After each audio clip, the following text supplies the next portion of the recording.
अस्सलाम वालेकुम, welcome to your own channel Vision of Life. जैसा कि हम जिस सब्जेक्ट के ऊपर बात कर रहे हैं वो है कॉन्ट्रैक्ट एक्ट। अब कॉन्ट्रैक्ट एक्ट का सेक्शन 10 जो कि कहता है व्हाट एग्रीमेंट्स और कॉन्ट्रैक्ट्स।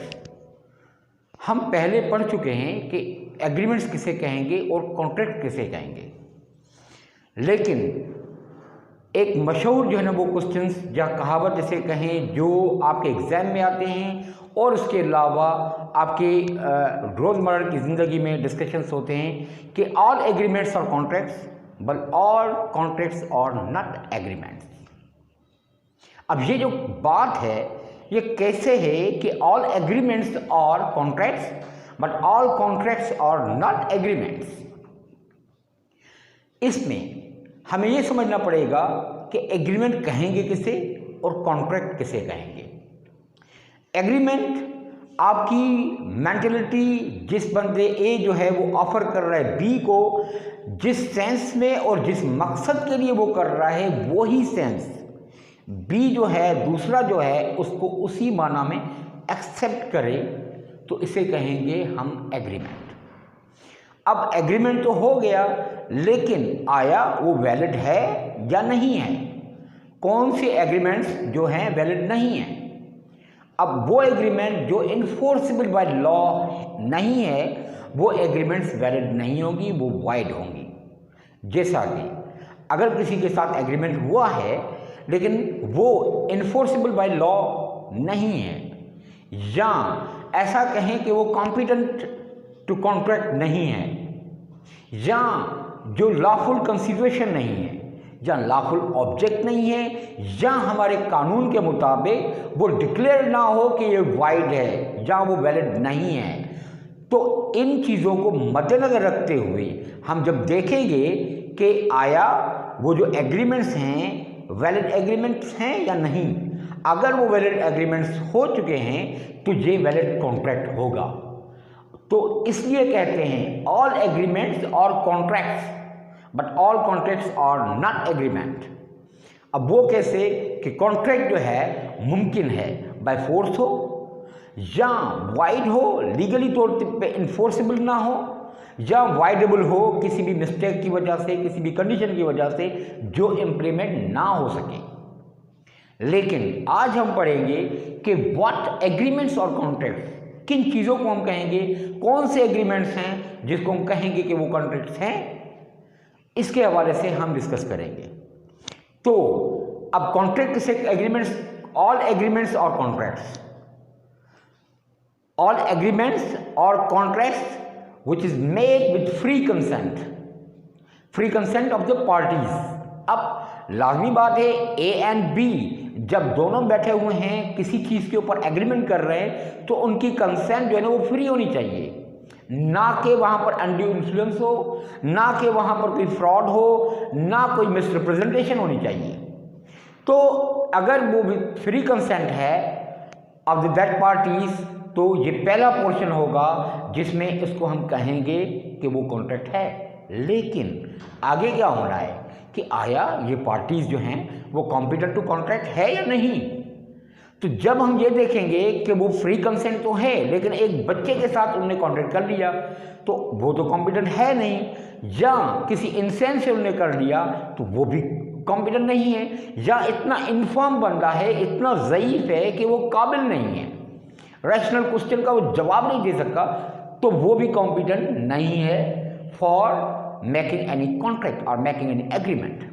तो पहला जो पोर्शन था वो यही था कि वो फ्री कंसेंट के साथ हो लेकिन वो कॉम्पिटेंट टू कॉन्ट्रैक्ट भी होना चाहिए। नेक्स्ट क्या होगा, थर्ड स्टेप, ये दोनों मुकम्मल हो चुके हैं कि वो फ्री कंसेंट भी है और कॉम्पिटेंट टू कॉन्ट्रैक्ट भी है, लेकिन आया जो कंसिडरेशन है वो लॉफुल कंसिडरेशन है या नहीं।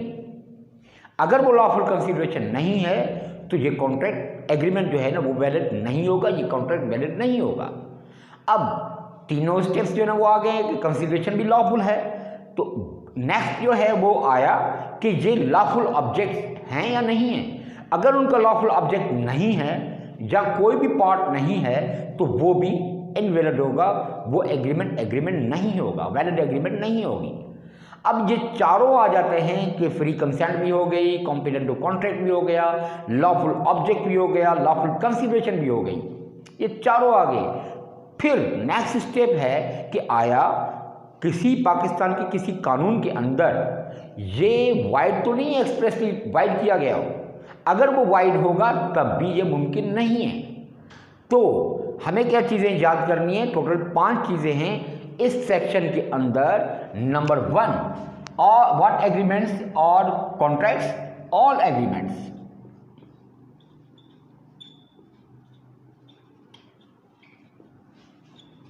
और कॉन्ट्रैक्ट्स।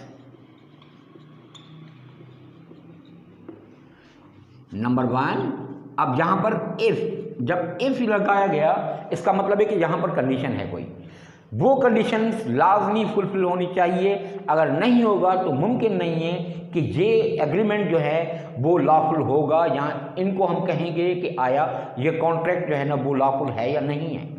तो इसके लिए कंडीशंस, पहली कंडीशन क्या दी गई, with free consent of the parties.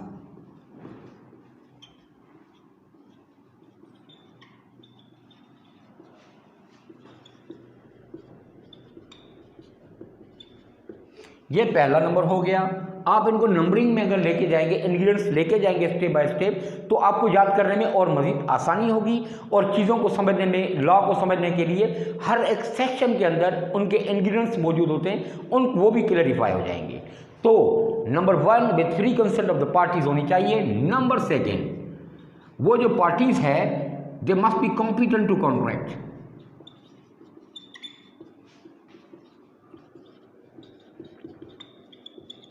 ये सेकंड आ गया, जैसा कि first free consent of the parties, contract to the competent to contract. Number 3, with a lawful considerations,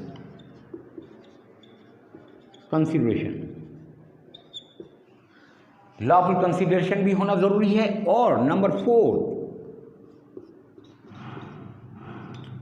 with a lawful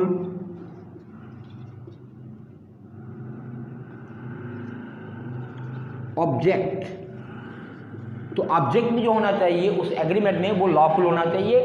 illegal और अनलॉफुल ऑब्जेक्ट जो ना वो कॉन्ट्रैक्ट में नहीं आएंगे। Number 5, not hereby expressly declared to be void। अब wide की meaning जो आपको आती होगी, इसको हम कहेंगे इलीगल और अनलॉफुल।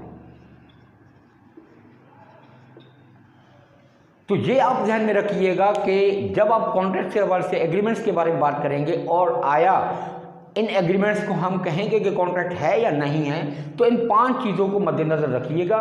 और उसके साथ साथ ये देखिएगा कि अगर कोई एग्रीमेंट करने के लिए जा रहे हैं, ना सिर्फ वो जो लॉ के स्टूडेंट्स हैं बल्कि बिजनेसमैन जो हैं, जो लोकली कारोबार कर रहे हैं हमारे इस मुल्क के अंदर, वो भी ये जहन में ज़रूर रखें कि आया जिनसे वो कॉन्ट्रैक्ट कर रहे हैं वो दोनों पार्टीज जो है ना विद फ्री कंसेंट है या नहीं है। अगर विद फ्री कंसेंट नहीं होगा तो ये आपका कॉन्ट्रैक्ट जो है वैलिड नहीं होगा। और अगर दोनों पार्टीज जो है वो कॉम्पिटेंट टू कॉन्ट्रैक्ट है या नहीं है, अगर वो कॉम्पिटेंट नहीं है तब भी आपका कॉन्ट्रैक्ट जो है ना वो इसको एग्रीमेंट हम नहीं करेंगे, वो एग्रीमेंट कॉन्ट्रैक्ट में कन्वर्ट नहीं हो पाएगी। लेकिन उसके साथ साथ लॉफुल कंसिडरेशन है या नहीं है। अब यहाँ पर कंसिडरेशन को आप अमाउंट भी कहें, टर्म्स एंड कंडीशंस भी कह सकते हैं, जो भी कंडीशंस वहाँ पर उस कॉन्ट्रैक्ट के अंदर हैं उन सबको जिसके ऊपर गौर और फिक्र कर रहे हैं कि लगे कि वाकई दोनों पार्टीज़ की जो है वो इक्वली शेयर अपना हासिल कर रहे हैं और बेनिफिट अपने हासिल कर रहे हैं म्यूचुअली तौर पे। और उसके अलावा कोई भी इलीगल या अनलॉफुल ऑब्जेक्ट ना हो। इसका मतलब है कि विद अ लॉफुल ऑब्जेक्ट होना चाहिए। जो आपका कॉन्ट्रैक्ट होगा इसमें कोई भी इलीगलिटी नहीं होगी, ऐसा काम नहीं होगा जो क्राइम हो। लेट्स सपोज इन पाकिस्तान शराब बेचना या शराब खरीदना ये इलीगल और अनलॉफुल है। अब अगर कोई बंदा कोई कॉन्ट्रैक्ट कर रहा है, एग्रीमेंट कर रहा है विद अनलॉफुल ऑब्जेक्ट, तो वो इसको आप इन्फोर्सेबल नहीं कर सकते। अब जो कॉन्ट्रैक्ट आप इन्फोर्सेबल इन लॉ नहीं है वो वैलिड नहीं होगा, वो वाइड होगा, जिसके लिए आगे चलकर 5वीं पैरा में क्लियर बताया जाता है कि not hereby expressly declare to be void. अब जो एग्रीमेंट्स जो है ना वाइड होंगी, कोई एक भी पोर्शन उनका इलीगल और अनलॉफुल होगा तो उसको ये समझा जाएगा कि ये वैलिड कॉन्ट्रैक्ट नहीं है। तो ये तो हो गया फर्स्ट पोर्शन। फर्स्ट पोर्शन के अंदर हमने 5 आइटम्स जो है वो देख लिया, सुन लिया, और उसके बाद हम आएंगे नेक्स्ट जो होगा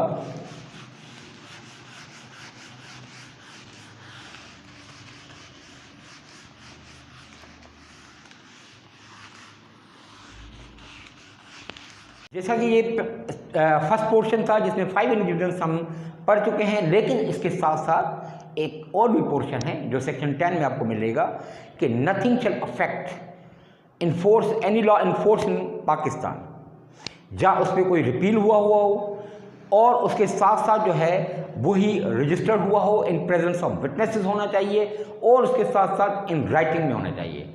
अब इन राइटिंग में भी है और उसके साथ साथ किसी भी लॉ के ऊपर वो असरअंदाज भी नहीं करेगा, इवन दो वो रिपील भी हो जाए तब भी वो इसके ऊपर नहीं करेगा।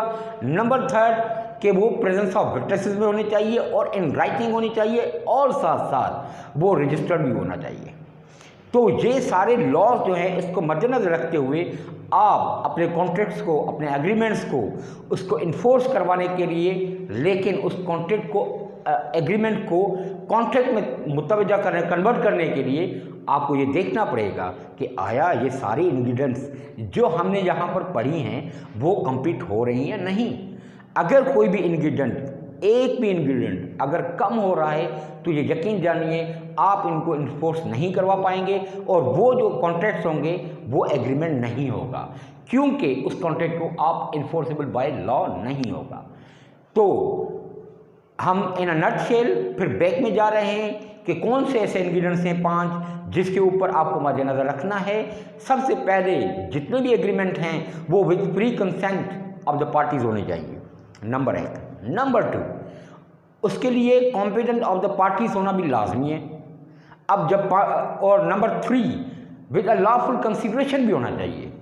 लॉफुल कंसिडरेशन के साथ साथ जो मकसद होगा, जो ऑब्जेक्ट होगा वो भी लॉफुल होना चाहिए। और 5वीं जो है वो ये है कि पाकिस्तान के किसी भी कानून में एक्सप्रेसली अगर उसको डिक्लेयर किया गया है, उसको कहा गया है कि ये वाइड है, ये इलीगल है और अनलॉफुल है, तब भी वो कंडीशंस अगर ये सारी फुलफिल नहीं होगी तो ये आपको कॉन्ट्रैक्ट जो है वो कॉन्ट्रैक्ट नहीं होगा। मैं समझता हूं कि आप हमारे इस लेक्चर से फुल रिजल्ट हासिल करेंगे, और मैं मज़ीद आपको रिक्वेस्ट करूंगा कि आप इस वीडियो को ज़्यादा से ज़्यादा दोस्तों के साथ शेयर करें। ना सिर्फ वो जो लॉ स्टूडेंट्स हैं बल्कि उसके साथ साथ जो बिजनेसमैन हैं, जो लोकली लॉ को अंडरस्टैंड नहीं करते, वो हमारी इस वीडियो को देखते, उनको शेयर करें और सब्सक्राइब करें हमारे चैनल को, ताकि मज़ीद से मज़ीद लोग जो है ना मुस्तफ़ीद भी हो जाएं और ज़्यादा से ज़्यादा लोग फ़ायदा भी हासिल करें। Thank you very much and Allah हाफ़िज़।